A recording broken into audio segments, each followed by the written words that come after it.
এই আলী, তোরা সব সময় এরকম চুপচাপ বসে থাকবি নাকি? আমাদের তো বিয়ের ব্যাপার নিয়ে একটু চিন্তা করা উচিত। কিরকম ভাবে চলছি মা বাবাও বুঝতে পারে না। কমসে কম একটু বিয়ের কথাটা বলতেও তো পারে। গালিব তো একলা একলাই বিয়ে করে বসে আছে, আমাদের বিষয়ে ওর চিন্তাই নেই। কমসে কম তুই তো গিয়ে আমাদের মা বাবাকে বলতে পারিস আমাদের বিয়ের কথাটা। আমরা বলতে তো লজ্জা করে। তাছাড়া বাজারে আসা যাওয়া করা একদম মুশকিল হয়ে গেছে। সবাই দেখি বউ নিয়ে বাজার করে, কাপড় কিনে দেয়, শ্যাম্পু কিনে দেয়, সব কিছু কিনে দেয়। আমাদেরও তো কিনে দেবার মন যায়, কিন্তু কি করব, আমাদের তো বউ নেই। এই শোন, তুই এত রাগ করিস না। বিয়ের কথা তো বলছিস, ওটা তো ভালোই, কিন্তু মেয়ে মানুষের বিষয়ে তুই জানিস না। তুই তো জানিস আমিও তোর মতো বিয়ে করিনি, কিন্তু তারপরেও মেয়েদের পিছনে আমার কত খরচা একবার শুনে নে। আমার তো কাজ হলো মেয়ে পটানো আর ওদেরকে নিয়ে ঘোরাফেরা করা। ওরা যে কত কিছু কিনে দিতে বলে, আমার শরীরটা একদম লাল হয়ে যায়। কিন্তু কি করব, কিনে না দিয়েও পারি না। না কিনে দিলে আবার ব্রেকআপ করে দিবে। ওই ভয়ে ওরা যা বলে তাই সব আমি কিনে দিই।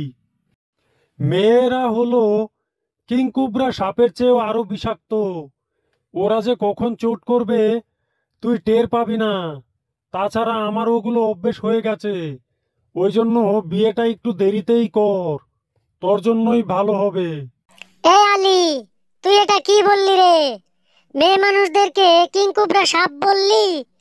আসলে তুইও মেয়েদেরকে চিনতে পারিস না।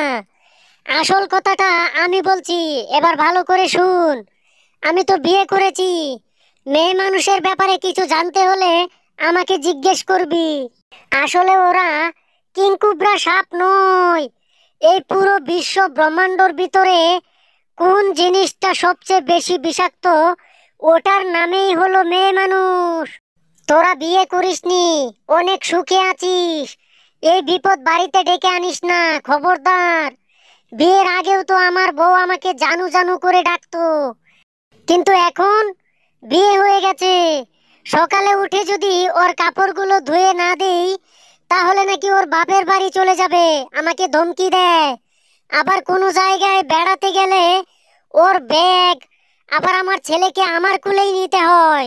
আবার ও হেঁটে হেঁটে খুব স্পিডে যাবে আর আমাকে বলবে তুমি একটা পুরুষ মানুষ, তুমি আমার চেয়ে আগে যেতে হয়। তাছাড়া তুমি হাঁটতেই পারো না, তুমি কেমন পুরুষ হয়েছো?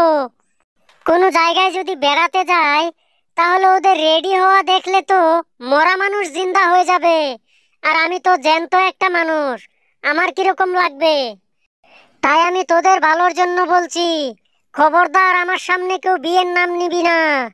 দরকার পড়লে আমি তোদের মা বাবার সঙ্গে বলবো এখনই যেন তোদের বিয়ের ব্যাপার নিয়ে কথা না বলে।